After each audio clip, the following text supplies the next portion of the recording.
My name is Natalie Quinn, and on the night they called a family dinner, I walked into a room where everything had been orchestrated to strip me of what my great-grandfather left behind. My ex-husband, Graham, was sitting between his mother and two men in suits, smiling, like I was about to sign. They thought I was alone, but AI brought my people too. And a file thick enough to silence the room like it had never dared breathe. Have you ever been trapped by the very people you trusted most, only to realize love was the excuse, greed was the motive? If you've ever felt betrayed because of your kindness, hit like, subscribe to the channel, and share your story in the comments. Because what happened next was something I never thought I'd be strong enough to face, but I did, and now I'm going to tell it. 3 days after my great-grandfather's funeral, I still hadn't adjusted to his absence from the cabin outside Denver. No more jazz on the radio in the living room, no more faint scent of sawdust on the jacket he wore every evening, and no more calloused hand tapping my shoulder whenever I said I was fine. Miles Quinn wasn't a wealthy man from the start. He was a veteran, a carpenter, a man who built everything from nothing, including me, his great-granddaughter, after my parents died in a federal accident when I was 8. He used to say, "You don't need anything but 2 hands, a clear mind, and belief in your own worth."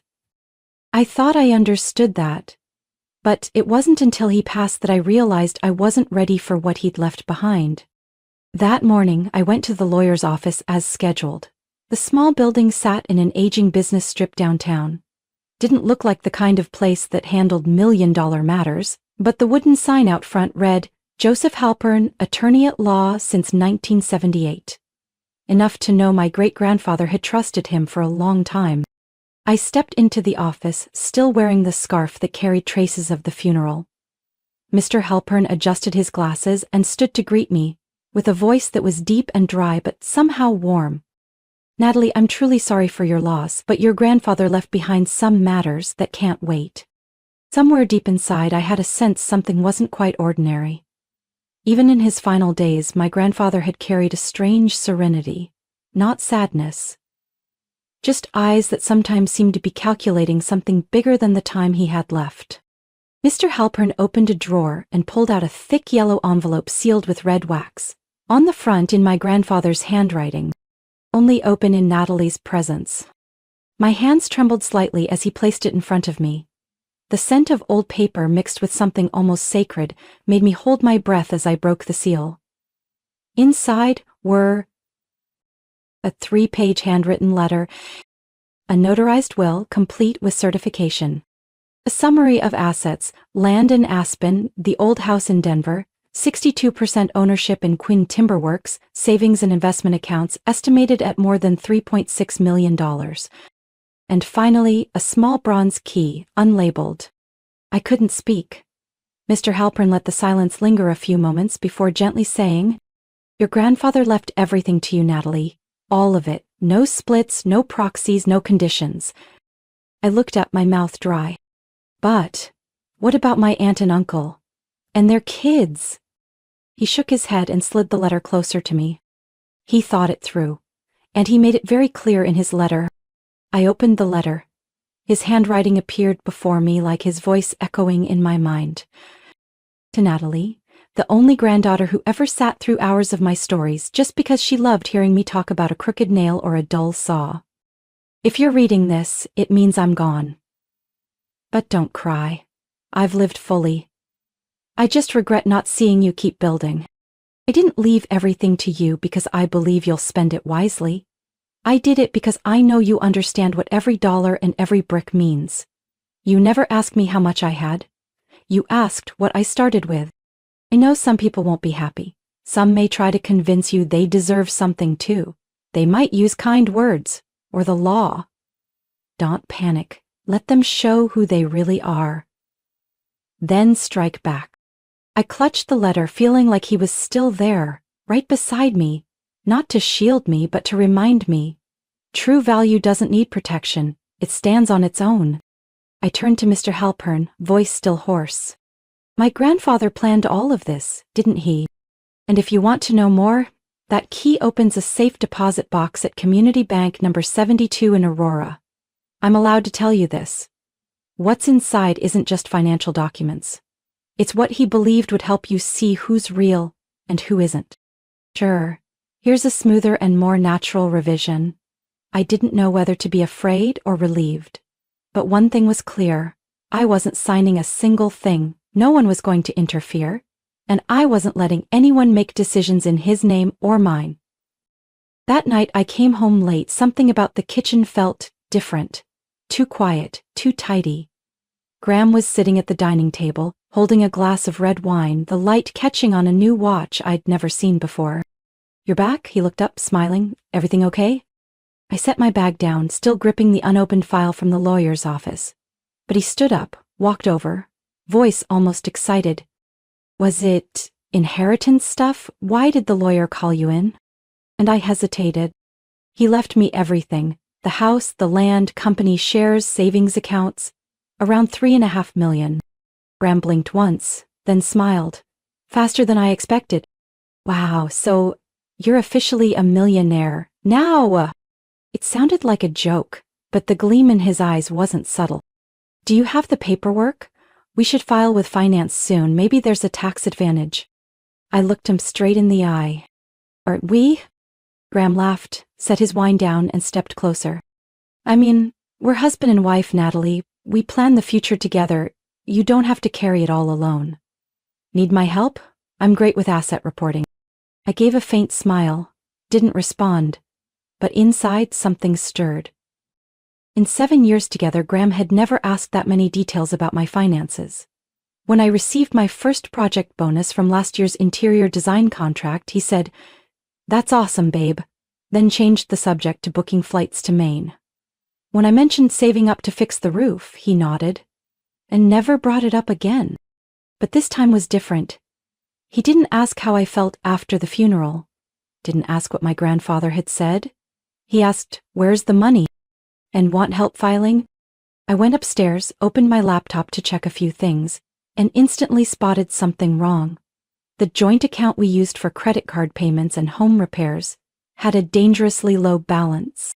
I pulled up the transaction history, a series of withdrawals.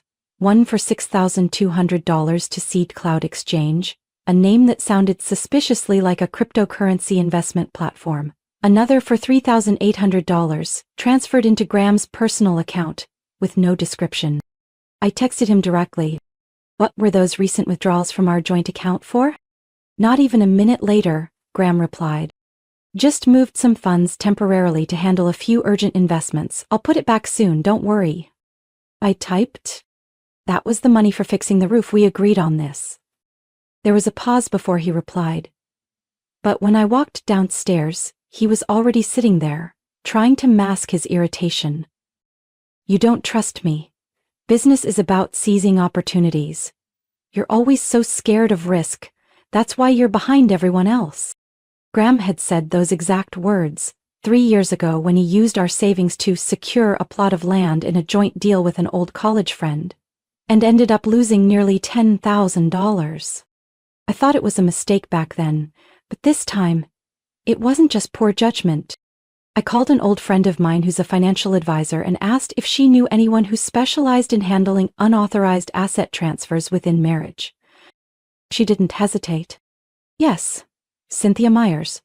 Not the warmest, but extremely sharp. If you suspect your husband is misusing marital assets, you need someone like her."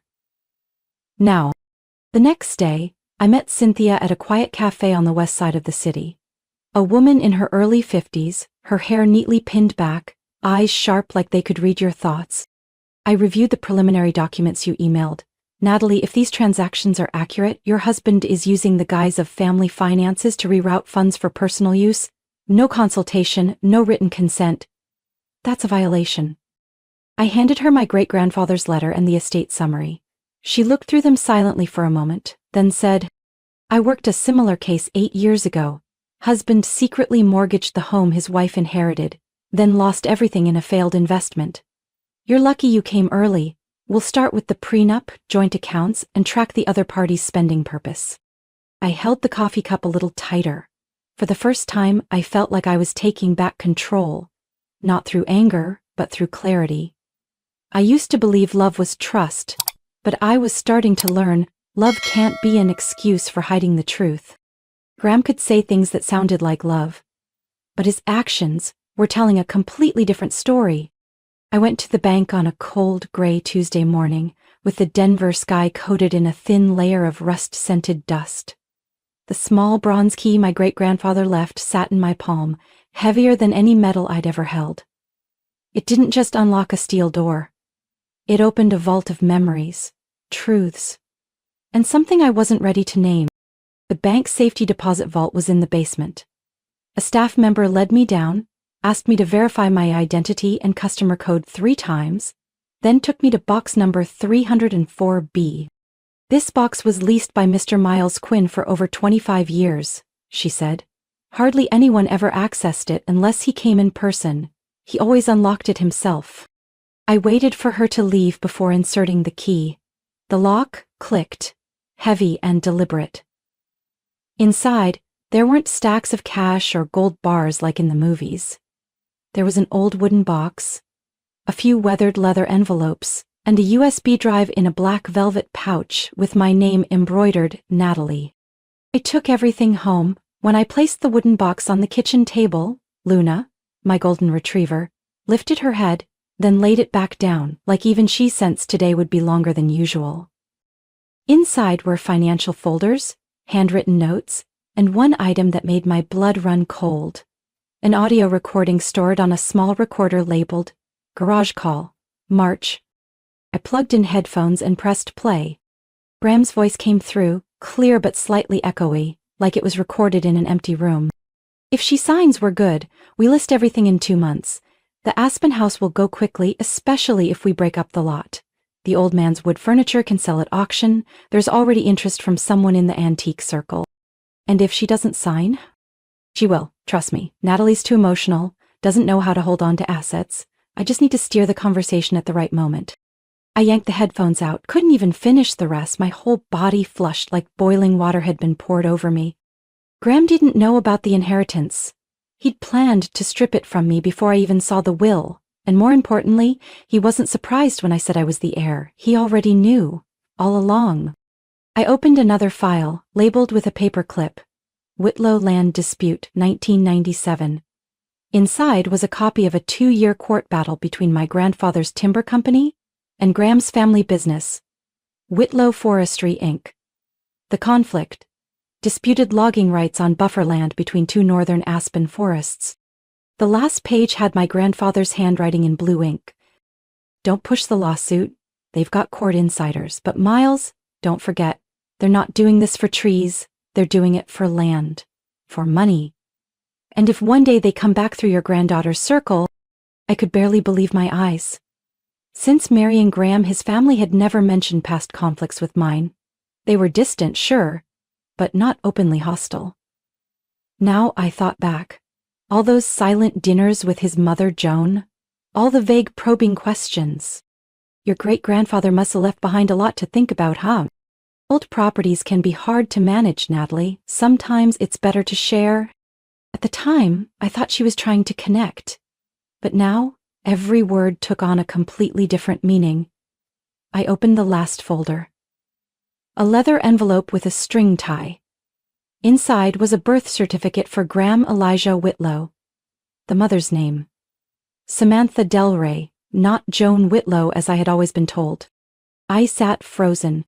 I pulled our marriage certificate from the home records. Graham had listed his mother as Joan Whitlow, but this birth certificate, bearing a notarized Ohio state seal, confirmed that the woman I'd called mother-in-law for 7 years was not his biological mother. A copy of Joan's old passport was also included. Her real name, Jolene Carter, previously prosecuted for identity fraud to receive medical benefits in 2 states. Graham's entire family had built a story, a respectable marriage, a seemingly simple love, to cover layers of history I'd never been allowed to access. I picked up the phone, my hand shaking but my voice steady as I called Cynthia. Cynthia, I found the recording. Graham discussed selling my grandfather's estate in advance, and there's proof his mother is using a false identity. I'm on my way, she replied, her voice shifting into full stalemate. We need to begin documentation immediately, and if you're willing, I'll bring in a legal investigator.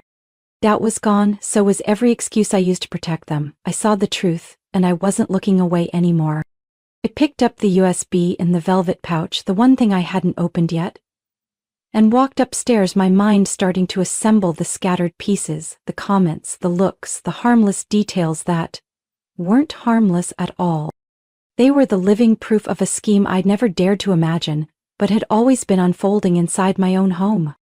I began to shift my tone on a Wednesday morning when Graham walked into the kitchen with 2 cups of coffee, one for him, one for me, like always. He set the cup down on the table, kissed me lightly on the cheek, then asked casually, "Do you think maybe we should talk to a financial advisor? I mean, to smooth out the paperwork. You don't need to carry all of this alone, right?" I looked at him, keeping my smile soft enough to seem sweet. "I think so too. Do you have someone you trust?" Graham's eyes lit up almost instantly. "Of course. Someone I used to work with back when I was handling real estate in Seattle. Professional, discreet, and efficient. I can set up a meeting this weekend. I think it'll help you." "For you," he always said it like it was all for me. But I knew exactly who he was thinking about when he said that. Himself. I nodded, lifted the coffee cup to my lips, hiding the growing tension in my chest behind the bitter steam. On Friday, I arrived at the advisor's office Graham had sent me. A sleek building in a western suburb. The office was called Wexler and Hartman, Asset Optimization and Estate Structuring. Not exactly your average financial planning firm. The receptionist led me to a meeting room with light wood paneling, a large glass table, and windows overlooking a carefully manicured garden. On the table were 2 bottles of mineral water, a thick file, and a middle-aged man with salt and pepper hair who stood to shake my hand. "Pleasure to meet you, Natalie. I'm Alan Wexler. Graham's told me a lot about you." I sat down cautiously. "About my great-grandfather's estate, right?" Alan gave a friendly but not too friendly smile. "We specialize in helping couples manage significant inheritances without it disrupting the marriage. Sometimes asset imbalances can create unnecessary misunderstandings." I nodded politely, resting my hand on the stack of papers in front of me. "What is this?" "A proposal to establish a joint marital asset trust. Basically a structure that allows spouses to share usage and management of assets, ensuring protection for both parties, especially when ownership boundaries are still unclear." I flipped through a few pages. Legal jargon, dense clauses. But I'd come prepared. If I signed this, would Graham have co-management rights over my inherited estate? Alan smiled faintly, deflecting.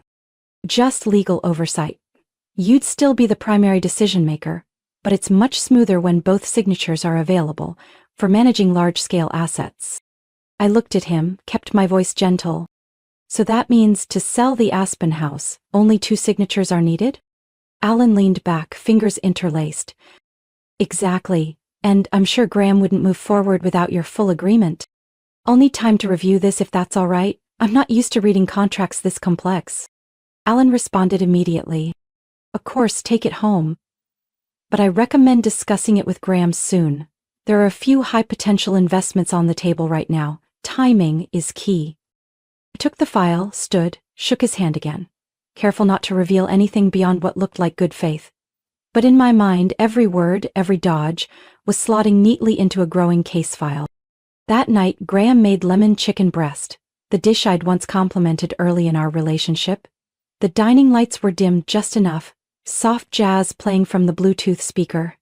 It was like he was staging the perfect scene for a collaborative moment. "What did you think of the meeting?" I asked while slicing into the meat. "Alan's a good guy, and I think if we both co-sign that trust, everything becomes easier. No one questions it, no messy paperwork later, and most of all—" He paused, looking at me like he was saying something profound. "We won't have any secrets." I sipped my wine, replying in a feather-light voice. "Maybe you're right, I'm tired of all this, too." Graham's eyes lit up. He leaned in quickly. "I'll call Mom then. She'll be thrilled to hear you're on board. She suggested a simple dinner next Sunday, said it would be family only." I tilted my head slightly. "Should I bring anything?" "Bring the contract Alan gave you. I'll handle the rest." I left the table, went to the office, pretended to be looking for documents, then quickly texted Cynthia. Next Sunday. They'll lay all their cards down. I'll pretend to consider the trust, get everything ready. She replied in less than a minute. We've already got someone monitoring Wexler and Hartman. You just stay in character. I turned off the screen, pulled the contract from my bag, and left it on the desk as if I was seriously weighing it. On the cover I wrote a small note in blue ink. Barely visible unless you knew where to look. Sunday night, 7 p.m. Be there and bring the truth. Sunday evening it rained lightly. Droplets thudded on the windshield as I parked outside Joan's house. My mother-in-law. The warm glow of the living room lights filtered through the windows, making the place look like an ordinary family gathering. But I knew better. No one came tonight to share pot roast or reminisce. I stepped through the front door right on time. Joan opened it with a pasted-on smile, her cheeks still powdered pink. Natalie, come on in, everyone's waiting. Everyone's waiting. It sounded more like a warning than a greeting. Graham stood from the sofa and kissed my cheek like he was still the devoted husband. Behind him were two men in gray suits neatly arranging paperwork on the coffee table. You made it, Graham whispered, almost cheerful. This is Alan, of course, and this is David, his associate. They've brought the revised draft of the trust, much simpler this time. I glanced over the color-tabbed stacks of paper. The title page read, Joint Marital Asset Consolidation Agreement. I tilted my head, smiled slightly. Give me a few minutes to read through, I don't want to mess up anything important. Joan brought out a tray of tea, setting it down like this was a typical Sunday gathering. No need to be so tense, dear. Everything's been arranged to help you manage the estate more effectively. I looked up at her, saying nothing. In her eyes I saw no warmth of a mother, only poorly masked anticipation. I picked up the contract, flipped through a few pages, pretending to be focused. My name had already been printed and the signature line was marked with a red tab. Below it was Graham's. If I signed, I wouldn't be giving him co-ownership, I'd be authorizing him to handle the assets, under reasonable conditions, without needing my consent. I set the document down and pulled my phone from my purse. Before I sign, I'd like to introduce someone. A friend of mine who's going to help review the terms. The front door opened. Cynthia Myers stepped inside, raincoat still on, followed by a man in plain clothes holding a black case file. Joan froze. And this is Cynthia, my personal attorney, and Mr. Daniel Briggs, a judicial investigator representing the Jefferson County Civil Court. Graham shot to his feet. What are you doing, Natalie? Cynthia set her bag on the table, pulled out a file folder, and slid it toward Graham. And the advisors. These are detailed statements of unauthorized withdrawals from the joint account over the past 18 months, verified by the bank. Nearly $28,000 transferred to investment platforms without mutual consent. I didn't say a word. I opened the voice recorder we'd prepared and played the file from the USB. Graham's voice came through clearly, cold and deliberate. If she signs, I'll liquidate everything within 3 months. The old man's furniture can go in lots and we'll split the Aspen land. The sooner the better. I stopped the playback right as the advisor, Alan, reached for his teacup. His hand froze mid-air, then slowly lowered the cup in silence. Graham stammered. That. You misunderstood that. That was hypothetical, just planning in case you agreed. That's not what I meant. Cynthia looked him straight in the eye, calm and unwavering. You used marital assets to invest without written consent. You used deceptive language, captured on recording, and you attempted to pressure my client into signing a document that could constitute asset transfer under fraudulent pretenses. Daniel, the investigator, nodded and pulled a large envelope from his case. This is a subpoena for all investment activity related to Graham Whitlow over the past 2 years, as well as any financial correspondence with Wexler and Hartman. Issued this morning under Section 14B of Colorado's Asset Fraud Prevention Act. Alan stood up awkwardly. I think there's been a misunderstanding. We weren't aware of any unauthorized withdrawals. That will be for the court to determine, Cynthia cut in, her expression unchanged. Graham turned to me, voice breaking. You set me up? No, Graham, you set yourself up.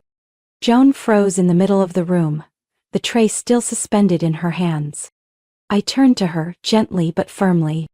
You're not my mother-in-law, and you know that. The documentation verifying your true identity will be submitted to the court this week. I suggest you don't interfere further. The sound of rain tapping against the windows and the steady pounding of my heartbeat filled the room. Heavy, but solid. As if, for the first time in years, it was beating to its own rhythm again. I stepped forward and placed the contract they'd given me on top of the stack Cynthia had laid out. I won't be signing, and I won't stay silent. You can walk away now, or let it play out in a public hearing. It's your choice. I don't remember exactly how I walked out of Joan's house.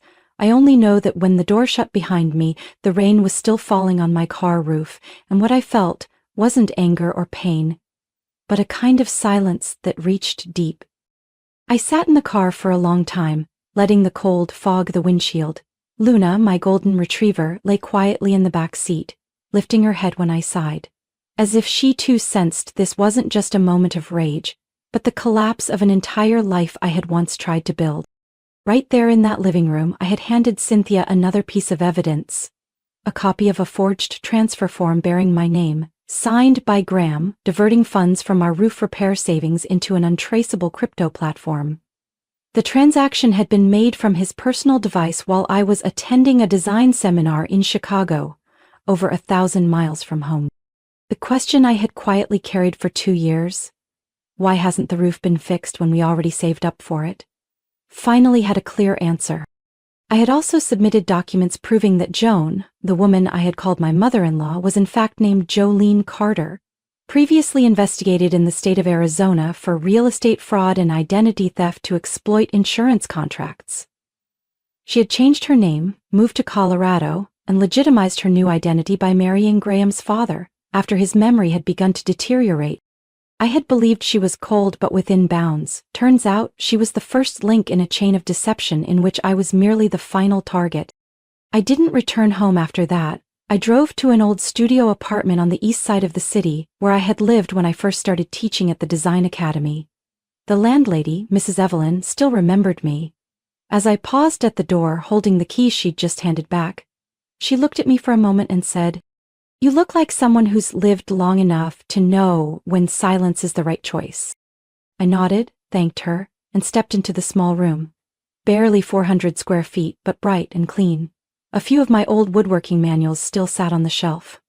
A part of my old self had survived here, untouched by the silent sacrifices I'd made in a lopsided marriage. I set my bag down, opened my laptop, and started changing everything. And updated all my banking passwords. Transferred all remaining funds from the joint account into a reopened personal account under my maiden name. Filed freeze requests on all transactions connected to Graham Whitlow at the investment platform Cynthia had flagged. Enrolled for credit monitoring on my personal profile to prevent further identity misuse. Each step was carried out with the precision of someone who once trusted blindly and paid the price. Graham called. I didn't answer. He called again, still nothing. Then the message came. "We need to talk. I think you're overreacting." I stared at the screen, unmoved. Manipulators always think clarity is overreacting. That's how they erase their guilt, by making your pain seem like oversensitivity.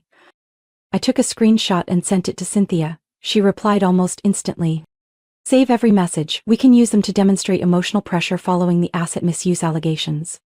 Joan texted too. The words were sweet to the point of nausea. "No matter what happens, I still think of you as part of the family. I hope you'll take time to reflect. Don't let outsiders destroy what we built together." I didn't reply. Because if she really called me family, she wouldn't have set a trap for me in her own living room. I sat down in the old wicker chair by the window, Luna resting her head on my lap, as always. The rain had stopped outside. The city glowed under streetlights, quiet and calm. I pulled out my great-grandfather's letter once again. The paper had softened, the blue ink slightly smudged at the folded edge. If they try anything, let them show their face, then strike back. I used to think it was a warning. Now I understood.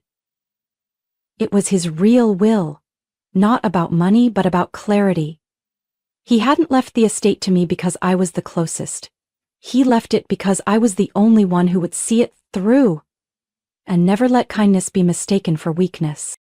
I started seeing flowers everywhere. On my desk at the Design Academy, white roses tied with a blue ribbon, no sender. On the studio windowsill, a pot of purple lavender with a card, "For the days you need peace, G." And on Tuesday morning as I stepped out of yoga class, there was Graham, standing under the cafe awning across the street, holding a hot latte, wearing the shirt I bought him last year. "I just want 5 minutes. Not to ask for forgiveness, just to let you look at me once more. Without anyone else." I paused, our eyes meeting like looking at a shadow from a life that no longer existed. We sat across from each other in the cafe we once claimed as ours, where two young people believed love was enough. He set the coffee down, untouched. "I know I wrecked everything, and I know you're not the kind to turn back once you walk away. But Natalie, have you ever considered it might have all been a misunderstanding?" I looked him straight in the eyes. "Graham, you forged my signature, you transferred money without telling me, you brought lawyers into your mother's living room and called it family. If that's a misunderstanding, then it lasted an entire marriage." He looked down, fingers tapping the edge of his cup. "I messed up.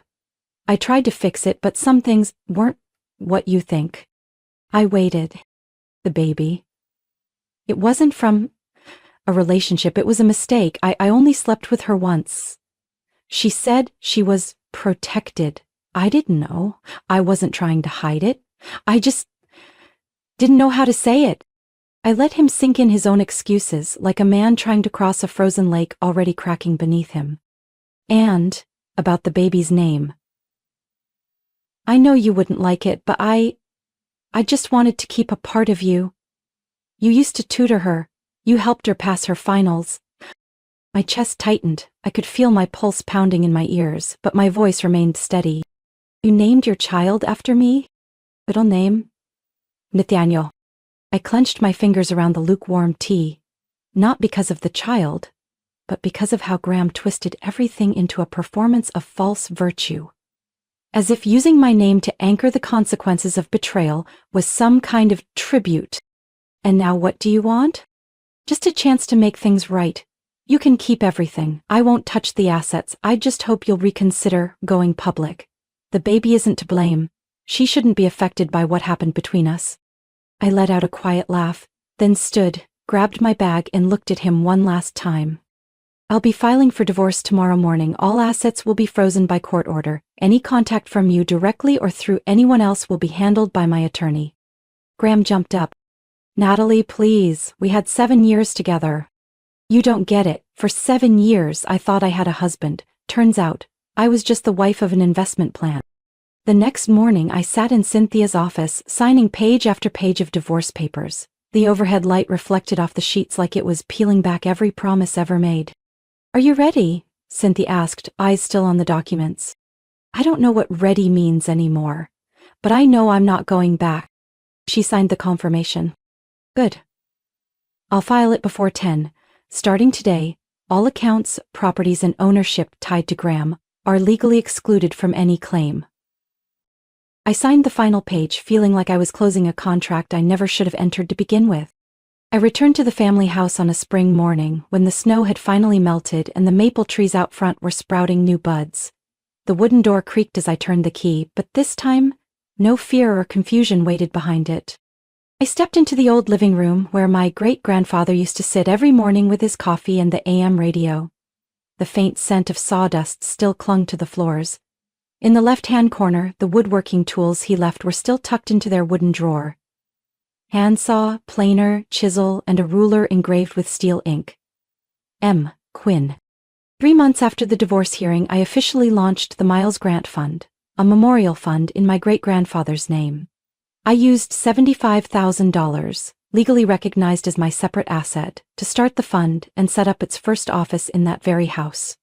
Its purpose was clear: to provide legal and emotional support for women who'd been financially manipulated after marriage, especially those who didn't realize they were being abused until it was too late. We started by converting the back workshop into a basic woodworking class. Women only.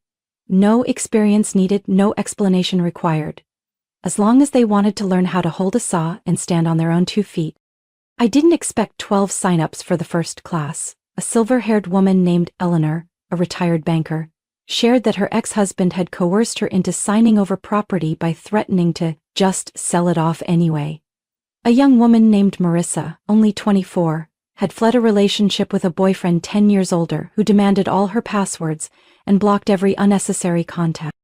I didn't ask them why they came. I simply handed each woman a hammer, a plank of wood, and said, "Today we'll learn how to measure once and cut once, but if you mess up, we'll patch it, realign it, start again. The only thing you can't fix is if you don't believe your hands can do it." Eleanor laughed out loud for the first time in weeks. "That's better than anything I've heard in therapy." By the end of the second month, we held a small showcase in the backyard. Benches, bookshelves, cabinets, all made by the students, were polished, labeled, and displayed. Some had never touched a saw before. Some still trembled when holding a drill. But everyone stood tall when someone asked, "Did you make that?" A local station came to film. The reporter, a young woman about my age, asked why I chose to use the very house that was almost taken from me to rebuild everything. Because I didn't want the past to be something I ran from. I wanted it to be something that helped others stand up. We didn't restore this house to forget what happened. We did it to prove, when placed in the right hands, some things don't get destroyed, they come back to life. The next day's local paper ran the headline, "Here betrays but turns deceit into community legacy." I folded the paper and smiled softly. I didn't need them to call me strong. I just needed them to understand that things like financial manipulation or asset theft in marriage aren't private or domestic issues. They're violations. That evening, I sat in the small kitchen where my great-grandfather once taught me how to measure boards and turn a screwdriver. I pulled an old photo from the drawer. Him standing next to a crooked shelf I made when I was 16. He kept it until the end of his life. I placed the photo on the windowsill. Outside, a light rain was falling. But inside, the lights were warm. In the workshop below, a few students were putting away tools after class. Their laughter echoed. Not loud, but strong enough for me to know. The women who were once called soft, bad with money, dependent, were reclaiming their own space. I knew there was still more to do. The fund needed more backing. The house needed sealing before winter. The legal aid list grew each week. But never had anything I'd done felt this right. I didn't get revenge on Graham. I didn't name Joan. I didn't take them to the press. I rebuilt a workshop with my own money, with my own strength, and with what my great-grandfather left me. Not in an account, but in how I understood what I deserved and what I didn't. Moving to California was never part of the plan. But after the divorce, after rebuilding the foundation of my life from the shards left behind, I realized I needed something completely different. Not just space, but a new rhythm to breathe in. The first person I called was the one I first called Mom. "Do you still have that little house in Santa Clara?" My mother was silent for a moment. She didn't ask why. She didn't ask me to explain. "I still have it, still waiting for you, the door's open. We moved in at the beginning of June." Lena sat in the back seat, clutching the old stuffed cat she once left behind under her bed years ago. She didn't say much during the long drive, but I knew she was watching every small change outside the window. The trees, the roof shapes, the unfamiliar street signs. Just like me, she was recording the beginning of a new chapter, one without a title yet. The house in Santa Clara was modest, with a small front yard, a low wooden fence, and an old orange tree that still bore fruit every summer. My mother hadn't changed much. The floors were still the same oak wood. The kitchen cabinet still held that cracked salt jar no one could throw away. I thought leaving Colorado would feel like losing something, but strangely it was only when I sat down at my mother's round kitchen table that I felt like I'd truly gotten something back. Lena transferred to the local elementary school. On her first day I held her hand tighter than I expected, but it was Lena who let go first, running toward the group of kids gathered under the big tree in the schoolyard. Before disappearing, she turned back and smiled, a full, unguarded smile, free of fear. I stood there, and for the first time in a long time, I exhaled without anything tightening around my chest. I returned to illustration, slowly but steadily. At first, it was small freelance jobs, children's book covers, illustrations for the local women's clinic flyer, then a collaboration with an indie publisher in San Francisco. I worked from a corner desk near the window overlooking the orange tree, where the light was most consistent and where I could see Lena running across the yard with her sketchbook in hand. Every night, I wrote. Not a journal, but the things I wished I'd read sooner. 10 signs you're being financially manipulated without knowing it. When love comes with a document you don't understand, it's no longer love. Why do women still stay silent about what they own? I submitted those essays to an online magazine focused on gender equity and women's rights. The editor responded almost immediately. We need voices like yours, not from someone who's healed, but from someone who's still standing in the recovery, clear, honest, and not sugarcoating it. I became a regular contributor. My pieces were widely shared, especially after one reader wrote that my article, Financial Manipulation Doesn't Leave Bruises but It Leaves a Fear of Bank Accounts, led her to seek out a free legal aid group. I had no ambition to be a speaker or expert. I simply wrote from the voice that once trembled signing a joint loan, once hesitated opening a statement, once let love drown out logic. Lena now joined her school's art club, her teacher told me. Lena has a very unique way of seeing. She doesn't draw flowers like the others. She draws petals bent by wind.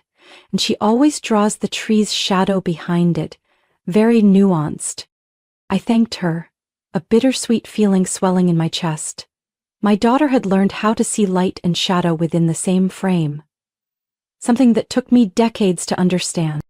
One evening, while I was washing dishes and Lena was coloring at the table, she suddenly asked, "Mom, does Uncle Graham know you're writing about him?"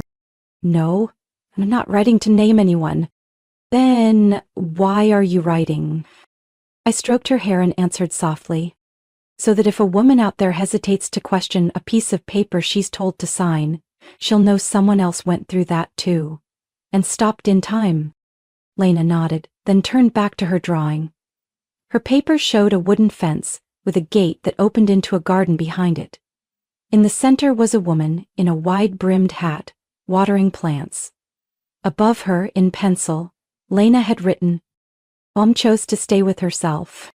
I stayed there for a long time, studying the unfinished drawing, and I knew surviving isn't always about walking away from wreckage. Sometimes it's about choosing not to walk back toward it. No matter how tempting the words "fix it," "second chance," or "start over" sound. A year later, I stood inside a woodworking studio twice the size it was when we first opened. What used to be a dusty back shed behind my great-grandfather's house had become a real classroom.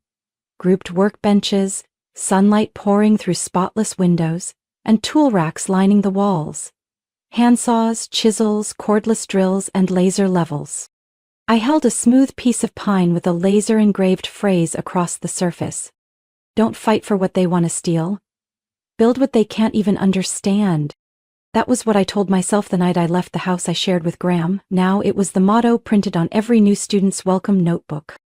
Across the room, B, a woman in her 50s with graying curls, was showing a younger girl how to use a surface sander.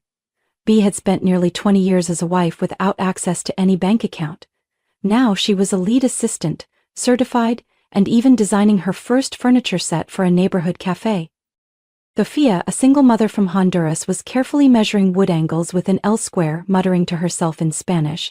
After her first class, she once messaged me, "Thank you for helping me find my voice again, not to scream, just so I don't go silent anymore." I walked the room, observing quietly. Here I wasn't the founder or the financial divorce survivor. I was Natalie, the instructor, the one who reminds, drill slowly, measure again, and if it's cut wrong, it's okay. Wood can be joined, people too. I came to a table where May, a young woman with full-sleeve tattoos, was struggling with a scratched plank. It was her second week. "I think I'm done," May sighed, staring at the uneven surface. "Why?" I asked, sitting beside her. "Because I messed up from the first step. Bad measurements, crooked cut, now the joints don't fit. I hate when people say you can start over. In real life, no one gives you that." "They do? It doesn't come with music and confetti." "Second chances in real life come when you decide to recut the board, even knowing it's extra work. When you choose to fix it instead of smashing it. May looked at me, her expression softening. I picked up a spare strip beside her. You remeasure, you recut, and if needed, you glue. No one here is grading perfection. We're only watching to see, did you dare to try again? That evening, I pulled out a wooden box engraved with Miles Grant Quinn, my great-grandfather's name. Inside were his old tools, the smallest chisel, a rusted drill bit, and a hand-carved ruler I used as a child. I placed the ruler in the center of the student circle. This was the first measuring stick I ever used. It's not straight anymore, chipped at the edge, but it reminds me, you don't need perfect tools to create something meaningful. You just need to begin with what you have. A woman named Trin, a Vietnamese survivor of a controlling marriage in Houston, stepped forward. She gently touched the ruler. At home, my husband never let me touch the saw. He said my hands were too small. Here? No one says that. This class isn't to teach people how to make tables or chairs. It's to remind every person here that hands once held down in control can now grip a hammer on their own. And scars on wood don't make it worthless. Just like our past doesn't make us less. I stepped back and watched them continue their work. People who once thought they had lost everything, now piecing themselves back together by making something tangible. My great-grandfather once wrote, "If you build it right, no one can tear it down." I finally understood right didn't mean by code, it meant by truth, by the silence that was once choked, by the value others dismissed or tried to steal. And now, as I stood there, surrounded by the sound of saws, wood thudding together, and laughter after a successful drill, I knew I was building it right, and no one could tear it down anymore. My story isn't just about a divorce or stolen assets, it's about how a woman can rise, not through rage, but through her own hands and heart. If you've ever gone through something similar, been dismissed, controlled, or thought you weren't strong enough to walk away or start again, I hope you know you are not alone. And you don't need anyone's permission to save yourself. What did this story make you feel? Was there a moment that moved you or made you rethink something in your own life? I'd love to hear your thoughts in the comments.